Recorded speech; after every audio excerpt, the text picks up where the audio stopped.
दिल्ली एक ऐसा प्रदेश जिसे लेकर राजनीतिक हलचल होती ही रहती है और उसका सबसे बड़ा कारण है दिल्ली का पूर्ण राज ना होना। प्रदेश के ढेरों पावर्स अभी भी केंद्र सरकार के हाथों में है। मायने दिल्ली सरकार अभी भी बहुत सारे डिसीजन गवर्नर के सिग्नेचर के बिना नहीं ले सकती। इन सब चीजों के चलते दिल्ली और केंद्र की सरकार के बीच हमेशा अनबन चलती ही रहती है। बीजेपी दिल्ली की सत्ता पर काबिज होने का ख्वाब संजोए बैठी है, तो अन्ना आंदोलन को ढाल बनाकर सत्ता में आई आम आदमी पार्टी पर तीसरी टर्म आते आते कई बड़े घोटालों के आरोप लग चुके हैं, जिसमें सबसे बड़ा मामला शायद शराब नीति घोटाला ही होगा। इस मामले में अब तक ईडी और सीबीआई कई लोगों को तलब कर चुकी है। खुद आम आदमी पार्टी के मुखिया अरविंद केजरीवाल और मनीष सिसोदिया भी इसमें घिरे हुए हैं। दोनों को अपने पद से इस्तीफा तक देना पड़ गया। इतने दुखों के बीच अब आपके एक और बड़े नेता ने पार्टी से इस्तीफा दे दिया।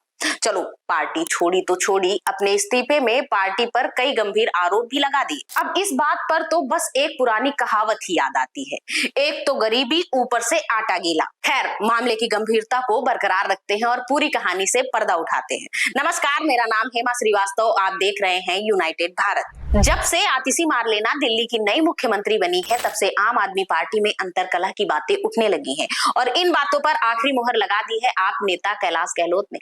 सॉरी, अब तो पार्टी छोड़ दी है ना, आप नेता नहीं, बीजेपी नेता कैलाश गहलोत ने। तो मुद्दे पर आते हैं। गहलोत ने आम आदमी पार्टी से रिजाइन कर दिया है और अपने इस्तीफे में आपकी जमकर बखियां उधेड़ी। उन्होंने अपने लेटर में लिखा कि राजनीतिक महत्वाकांक्षाएं लोगों के प्रति हमारी प्रतिबद्धता पर हावी हो गई है, जिससे कई वादे अधूरे रह गए हैं। उदाहरण के लिए यमुना को ही ले लें, जिसे हमने स्वच्छ नदी में बदलने का वादा किया था, लेकिन कभी पूरा नहीं कर पाए।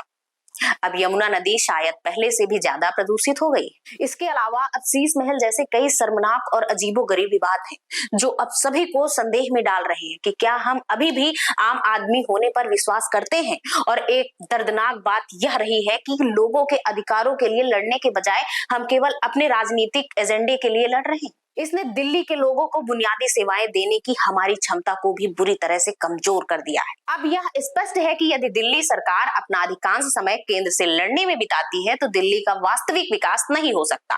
मैंने अपनी राजनीतिक यात्रा दिल्ली के लोगों की सेवा करने की प्रतिबद्धता के साथ शुरू की थी और मैं इसे जारी रखना चाहता हूँ। यही कारण है कि मेरे पास आपसे अलग होने के अलावा कोई विकल्प नहीं बचा है और इसीलिए मैं आम आदमी पार्टी की प्राथमिक सदस्यता से इस्तीफा दे रहा हूँ। गहलोत के इस्तीफे के बाद राजनीतिक गलियारे में हलचल मच गई। आप मुखिया अरविंद केजरीवाल प्रेस कॉन्फ्रेंस में गहलोत के सवाल पर झिझक गए। आतिशी के मुख्यमंत्री बनने के बाद से ही गहलोत की नाराजगी जगजाहिर हो गई थी, क्योंकि अरविंद केजरीवाल के इस्तीफे के बाद एक नाम कैलाश गहलोत भी थे, जिन्होंने दिल्ली का मुख्यमंत्री बनने का सपना पाल रखा था। अब ऐसे में उनसे लड्डू छीन किसी और बच्चे को दे दिया जाए तो वो बिफर तो जाएंगे। फिलहाल आम आदमी पार्टी ये पोर्ट्रे कर रही है कि ये सारी बीजेपी की चाल है। जांच एजेंसियों का डर दिखाकर गहलोत को अपने पाले में खींच लिया है।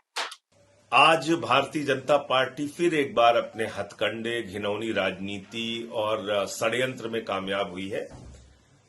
कैलाश गहलोत के ऊपर लगातार भारतीय जनता पार्टी के द्वारा दबाव बनाया जा रहा था।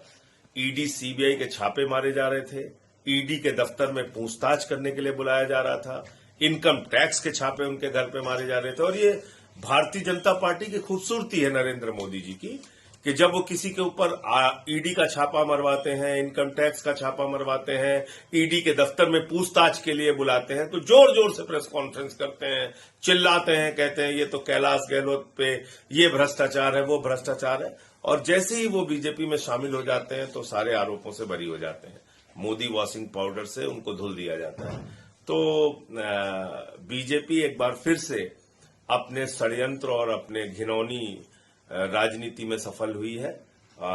मैं समझता हूं कि कैलाश गहलोत के ऊपर बहुत दबाव था ईडी, इनकम टैक्स और तमाम तरीके का, और उसके कारण से ये फैसला उनके द्वारा लिया गया है। वैसे बता दें कि बीजेपी हमेशा डीटीसी घोटाले का नाम लेकर गहलोत पर सवाल खड़े करते आई।